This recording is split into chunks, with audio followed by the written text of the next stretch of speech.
सासू माँ बदल गई। कहानी उस घर की है जहाँ बहू और बेटी को एक माना जाता था, लेकिन फिर अरे शिखा बेटा, तू रसोई में क्यों घुसी रहती है? जा, रोटी मैं बना लूंगी। नहीं नहीं माँ जी, आप बैठिए, बस सारा खाना बन ही गया है। श्वेता को बोल देती हूँ, वो खाना लगा देगी सबका। सॉरी भाभी, मेरे पास वक्त नहीं है। माँ, मुझे पैसे देना, पार्लर जाना है। हाँ हाँ चली जाना, भाभी को भी ले जाना। वो भी जाने को बोल रही थी पार्लर, पर पहले ना मदद कर दे उसके खाना लगाने में। देख माँ, वो बहू है, उसे बहू रहने देना, इतना सर पर मत चढ़ा भाभी को। श्वेता, ज्यादा मत बोला कर। बहू और बेटी में कोई फर्क नहीं होता है। जा जाकर काम कर। ननद को माँ का भाभी से इस तरह प्यार करना बिल्कुल अच्छा नहीं लगता। वो बार बार किसी न किसी तरह माँ को भाभी के खिलाफ भड़काती रहती, लेकिन कोई फायदा ना होता। एक रोज, अरे बेटे किशन, जा बहू को कहीं घुमा कर ला, सारा दिन घर में काम करती रहती है। हाँ हाँ माँ, हम लोग जा रहे हैं ना गोवा। अच्छा जी, भाभी ने तो हमें बताया भी नहीं। वैसे तो सारी पंचायत करती है, ये गोवा वाली बात क्यों छुपा गई हमसे? अरे क्योंकि उसे खुद नहीं पता था बहन। मुझे टिकट सस्ती मिल रही थी तो मैंने बुक कर दिया। हाँ शिखा, पैकिंग कर ले, संडे हम जा रहे हैं गोवा। दोपहर में शिखा पैकिंग कर रही थी कि सास आ जाती है। ये क्या बहू, साड़ियाँ? अरे गोवा जा रही है घूमने या फिर शादी में मायके हैं?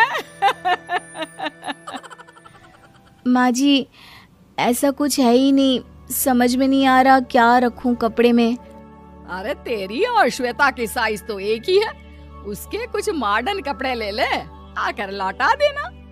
हाँ माँ जी, ये ठीक रहेगा। शिखा श्वेता के पास जाती है और उससे कपड़े मांगती है। ना जी ना, मैं अपने कपड़े ना दूं, वैसे भी फैल जाएंगे मेरे कपड़े, बहुत महंगे वाले हैं। शिखा मुंह लटकाकर कमरे में आ जाती है तो सास कहती है, चल तैयार हो जा, तुझे मैं शॉपिंग करा कर लाती हूँ गोवा की। बस फिर क्या था, सास बहू निकल जाते हैं मार्केट और एक से बढ़कर एक ड्रेस खरीद कर घर आते हैं। पहले बता देती कि नए कपड़े दिलाने वाली है भाभी को, तो मैं अपने ही दे देती ना भाभी को, मुझे दिला देती नए कपड़े। देख श्वेता, परिवार का मतलब सबके साथ रहना होता है, ना कि सिर्फ अपना सोचना। वैसे भी तुझे अच्छे संस्कार सीखने चाहिए। और रही बात कपड़ों की, तो शिखा, आज से घर पर भी तू मॉडर्न कपड़े ही पहनेगी। कोई जरूरत नहीं है ये साड़ी वाड़ी लपेटने की। अब क्या था, घर पर श्वेता और शिखा एक जैसे रहते। एक बार पड़ोसन आती है। अरे बेटा, अपनी माँ को तो बुलाना, जरा बात करनी है। शिखा सास को बताती है और रसोई में चली जाती है। ये आपकी बेटी बहुत बड़ी हो गई है, इसके लिए एक रिश्ता है, कहो तो बता दूं। ये बेटी नहीं बहू है, घर में सब एक जैसा ही रहता है। वैसे मेरी बेटी भी बड़ी हो गई है, कोई रिश्ता हो तो जरूर बताना। पड़ोसन रिश्ता लेकर उन लोगों के घर आती है। तब श्वेता की होने वाली सास कहती है, तो ये घर है, कितने मंजिल का है? और ये बहू ने आपकी क्या पहन रखा है, जीन्स टॉप? अरे भाई, साड़ी वाड़ी नहीं है क्या इसके पास?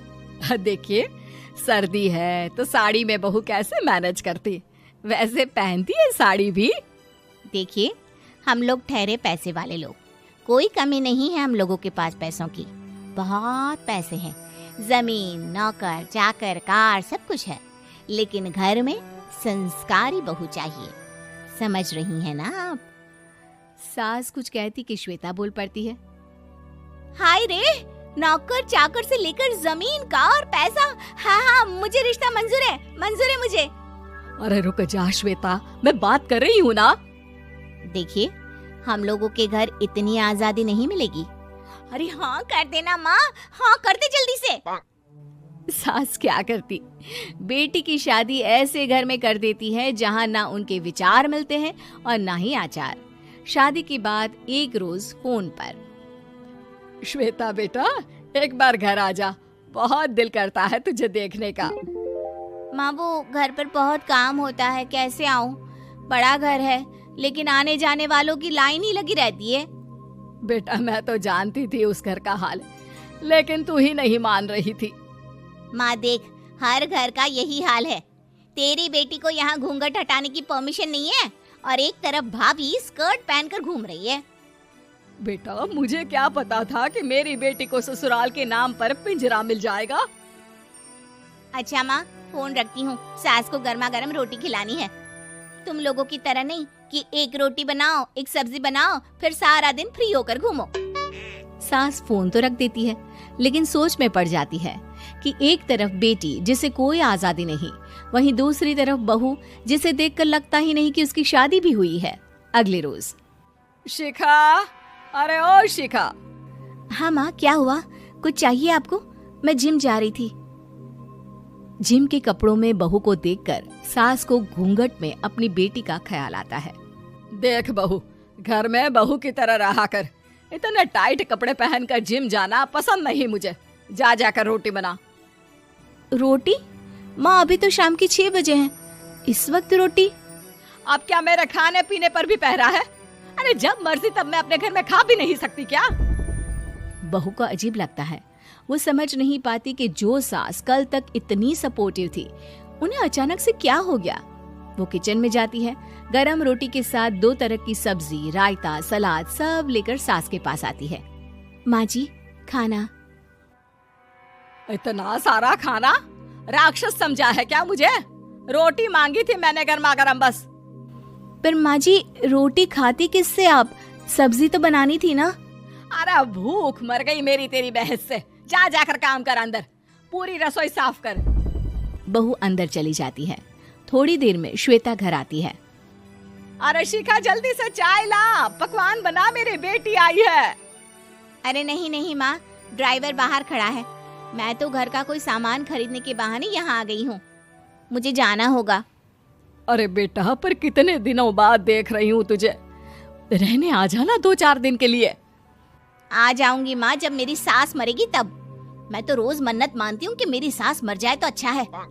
अच्छा चल, जा रही हूँ माँ। हे भगवान, कैसे कैसे दिन देखने पड़ रहे हैं मेरी बेटी को। सास अंदर जाती है, जहाँ श्वेता की जिम वाली सहेली का फोन आया होता है। क्या बात है, आज जिम नहीं आई? अरे पता नहीं यार, आज माँ को क्या हो गया अचानक। पर खैर कोई नहीं, लगता नहीं कि मैं अब जिम आ पाऊंगी। शिखा स्पीकर पर बात कर रही थी, जिसे सास सुन रही थी। यार ये सास ना होती ही ऐसी है। मैं तो कहती हूँ बुढ़िया जल्दी मरे और तू आराम से जिए। शिखा को सहेली की बात पर गुस्सा आ जाता है। माँ के मरने की कौन सा बच्चा दुआ मांगता है मोहिनी? आगे से ऐसी बात मेरे सामने मत करना। हमारे घर की शोभा ही माँ है। क्या हुआ जो थोड़ी सख्ती दिखा रही है? उसमें भी कोई ना कोई उनकी भलाई ही होगी। मैं तो कहती हूँ भगवान मेरे जैसी सास सबको दे, जो सिर्फ माँ की तरह है। सास वाली तो कोई बात ही नहीं है उनमें। सास ये बात सुन रही थी। उनकी आंख में आंसू आ जाते हैं कि क्यों वो बेटी की किस्मत में बहू को भी भागीदार बना रही थी। शिखा, अरे ओ शिखा, क्या हो गया?